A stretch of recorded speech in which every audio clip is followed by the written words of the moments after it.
The first thing you register is pain. Not the gentle kind, but the sharp, burning sensation of genetic code being twisted and reshaped in ways that nature never intended. Welcome to existence. You're not exactly born so much as manufactured in some Yautja breeding chamber.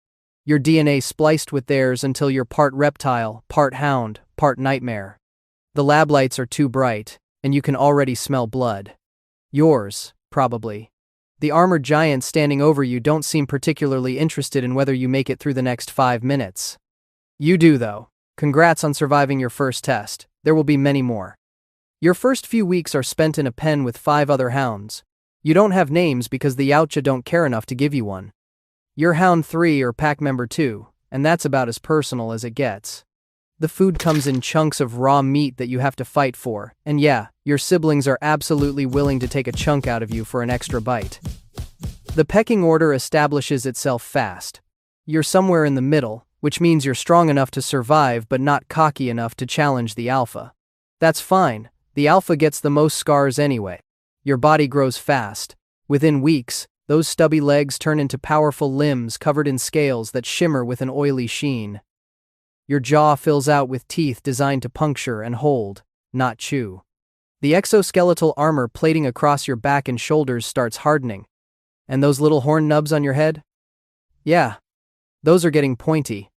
Your blood runs green, a gift from your Yautja DNA donors, and you've got these weird dreadlock-looking tendrils growing from your skull. You look in the reflection of the water trough one day and realize you're basically a living weapon that someone decided to make look extra intimidating for fun. Training begins around week 6. A Yautja handler, bigger and meaner than the others, enters your pen with a control device that emits a high-pitched whistle only you and your pack can hear.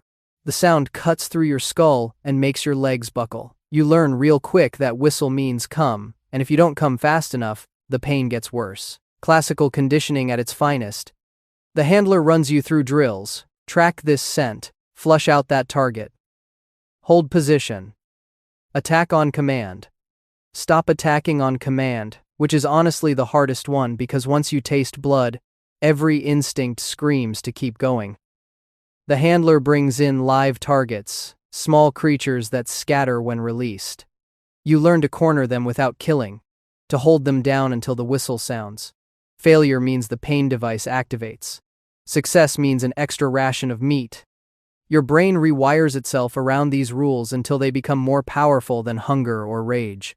Your first real hunt comes on some jungle world you'll never learn the name of. The ship's cargo bay opens, and you're released with your pack into thick vegetation that smells like rot and rain. Your handler points in a direction and whistles once. You bolt. Your claws tear into the soft earth as you run, nose low, picking up the scent trail of whatever poor thing got dropped here to be sport. The vegetation slaps against your armored hide as you weave through massive trees with roots thick as your body. Your pack moves in formation, 3 on the flanks, 2 up the middle. You hear something ahead. The snap of a branch, labored breathing. It's prey, but it walks on 2 legs and carries weapons. You don't care. The hunt is everything. Your muscles burn with the thrill of the chase, every sense heightened. You can taste the air, heavy with moisture and fear. Your pack spreads out in a coordinated sweep, closing the net. And when you finally corner the target near a waterfall, the fear smell rolling off it is delicious. You lunge first. Your jaws clamp down on an arm, and the prey screams. One of your packmates hits from the side, horns tearing through clothing and flesh. The prey fires a weapon, and bullets punch into your armor plating. They sting but don't penetrate. Your biology's too tough for that. It takes 3 of you to bring it down, and by the time your handler whistles the recall, you're painted in red blood that isn't yours. The Yautja doesn't praise you. It just drags the carcass away and loads you back onto the ship. You did your job. That's all that matters. Hunt after hunt follows. Desert planets where the heat makes your scales itch. Frozen worlds where your breath comes out in green mist. Swamps that smell like decay. Cities with metal towers that your claws spark against. Every environment brings new prey, new smells, new ways to kill. You get good at it. Real good. Your pack learns to move as one unit, anticipating each other's movements. You know that when the alpha goes left, you go right.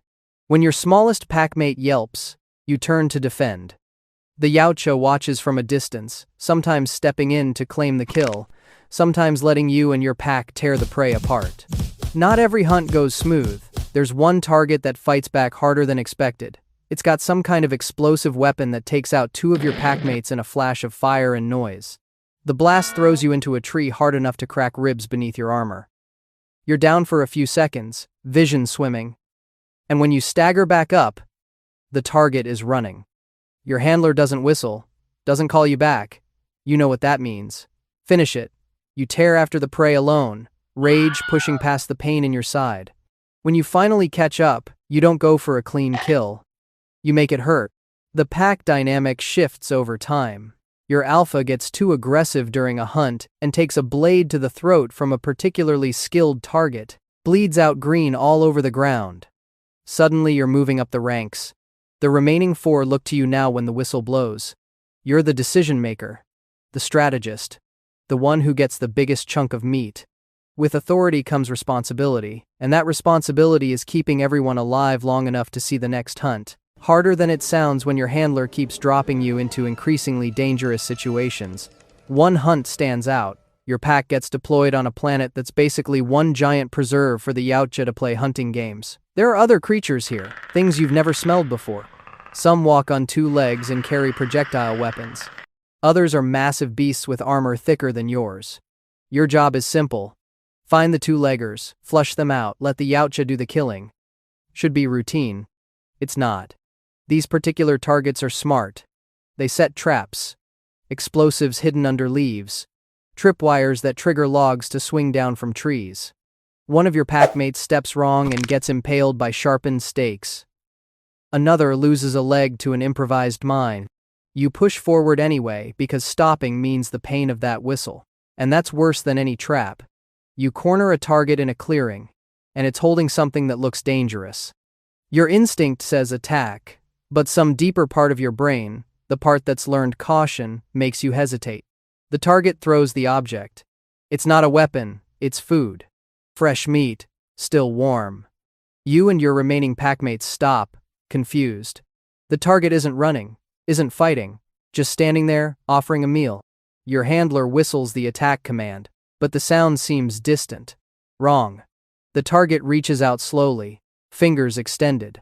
You bare your teeth, ready to lunge, but then pain explodes through your skull, something heavy cracks against the side of your head, and the world goes sideways. You hit the ground hard, and everything goes fuzzy. When you wake up, you're somewhere different, confined space, no handler, no whistle. Your head pounds, and when you try to stand, your legs don't quite cooperate. There are 2-leggers nearby, the same ones you were hunting, and they're talking in sounds you don't understand. One approaches carefully, and you growl low in your throat. But it's holding meat. Real meat, not packaged rations. Your stomach wins the argument with your instincts. You take the food. Days pass, maybe weeks. The 2-leggers don't hurt you, don't use whistles or pain devices. They just feed you and keep their distance. The head injury did something to your brain, rewired whatever made you blindly obedient to the Yautja. You start recognizing patterns in the 2-leggers' behavior. They want something from you, but it's not violence. When fighting breaks out, when your former handler comes looking for you, you make a choice. You turn on the Yautja. Your teeth find green blood instead of red for the first time. The betrayal feels good, but that doesn't last. Your new companions aren't interested in keeping a pet, and eventually, they part ways.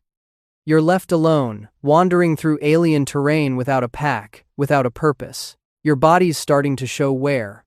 Those bullets you shrugged off years ago left internal damage. Your armor has cracks. One of your horns broke off in a fight and never grew back. You're slower now, and the prey animals can tell. They don't fear you the way they used to.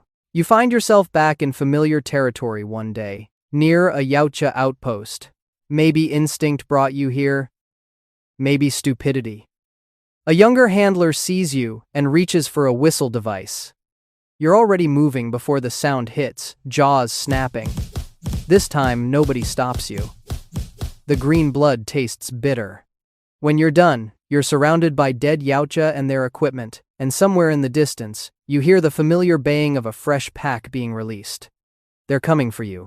Well, Guess this is how it ends. At least you'll take a few of them with you. Those spikes on your back aren't just for show, and you've learned a few tricks in your time that the Yautja never taught you. Let's see how many you can take down before your body finally gives out. Just one more hunt.